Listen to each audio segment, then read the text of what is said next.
pressure ti wà o. Ìwé ẹ̀rí mo lọ sí iléèwé Chicago State University tí ààrẹ Bọ́lá Tinubu kó sílẹ̀ fún àjọ INEC. Iléèwé yẹn ti sọ pé àwọn kọ́ làwọn fún àkànbí ọmọ olódòdó o. Ilé ẹjọ́ kan ní Mr. Carl Westberg ti sọ lọ́jọ́ Tuesday ní kóòtù wípé àwọn kọ́ làwọn fún Bọ́lá Tinubu ní sàtífíkẹ́ẹ̀tì tó kó sílẹ̀ fún àjọ INEC. Ọkùnrin Kálí náà ní rẹ́gísítà ilé ẹ̀kọ́ gíga náà o. Bẹ́ẹ̀ ló fi dáhùn yẹn lójú wípé ìgbà àkọ́kọ́ tí òun yóò fojú kan sàtífíkẹ́ẹ̀tì ọ̀hún nìyẹn.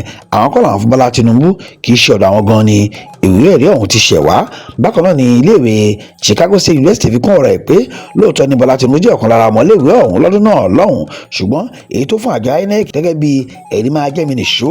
Èmi náà lọ sí University Chicago, wọ́n ní kì í ṣe tàwọn o. Ṣèbí Atiku Abubakar ló ya ọ̀kọ̀ràn sólòdì sí Bọ́lá Tinubu lọ́rùn. Ọkùnrin olóṣèlú yìí náà ni ó sọ pé bàbá Fọláṣadé ọkọ Olúrẹ̀mí ọmọ Àbíbátù Mọ́gàjí kò yẹ nípò ààrẹ o.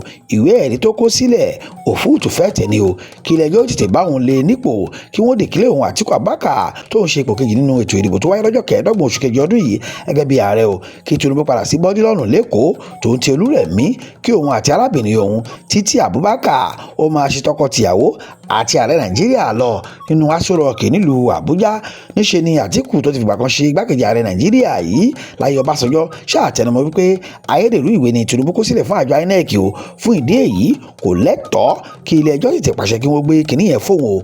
Òun gan ló kàn kì í ṣe àkànbí ọmọ olódòdó tó tún kọ́ sọ fún gbogbo ayé wípé kí wọ́n gbé kinní yẹn wá tòun ni lásìkò yìí ọ̀hún ṣe rí nìyẹn o. Ṣùgbọ́n ládùúgbò àwọn gbẹnugbẹnu àtàwọn tí wọ́n ti dá sọ̀rọ̀ yìí lórí rédíò lóríṣiríṣi ní kété tí ìròyìn ọ̀hún ti gba èrò ní inú wọn kò dùn o.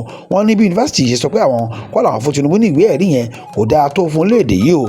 Bẹ́ẹ̀ ni ó ba Nàìjíríà lójú jẹ́ gidi gan ni. Wọ́n ní kinní ọ̀hún bo léèdè yìí kù àbàwọ́n ńlá gan ni fún Nàìjíríà lójú gbogbo àgbáyé. Síwájú sí o, wọ́n ní Supreme Court tí Atiku Abubakar gbà lọ yìí pẹ̀lú ọ̀rọ̀ sàtífíkẹ́tì tó tún gba ọ̀nà míì yọ lásìkò yìí àfàìmọ̀ kí omi má ti ẹ̀yìn wọ ìgbín lẹ́nu. Lákòótán agbẹnusọ fún ààrẹ Bọ́lá Tinubu náà ti sọ̀rọ̀. Ọ̀gbẹ́ni Tèmítọ́pẹ́ Àjàyí ti sọ pé kì í ṣe ayédèrú ìwé ẹ̀rí ni àkànbí ọmọ olódòdó kó sílẹ̀ fún àjọ INEC o. Ojúlówó ìwé ẹ̀rí tó gbà ní Chicago State University ni. Nínú ọ̀rọ̀ Tèmítọ́pẹ́ Àjàyí náà ló ti fi kún pé iléèwé Chicago State University náà ti jẹ́rìí sí pé ọmọléèwé àwọn ní Tinubu ń ṣe o àti pé kò ṣeé ṣe fún èèyàn láti ṣe ayédèrú ìwé ẹ̀rí tó ti ní lọ́wọ́ tẹ́lẹ̀. Bẹ́ẹ̀ ló tẹnumọ́ dáadáa wípé o lábẹ́ ìbúra pàpà ní iléèwé àwọn ti sọ pé Tinubu kàwé jáde àti pé sàtífíkẹ́tì tó bá sọnù lọ́wọ́ akẹ́kọ̀ọ́ jáde iléèwé yẹn kọ́ ló máa ń fún irú ẹni bẹ́ẹ̀ nímì ìpadà o. Àwọn vendor ìyẹn àwọn kan ló máa ń ṣe. Bákan náà ni ó tẹnumọ́ wípé ohun tí èèyàn kò bá ní lọ́wọ́ ni èèyàn máa ń ṣe ayédèrú ẹ̀ o.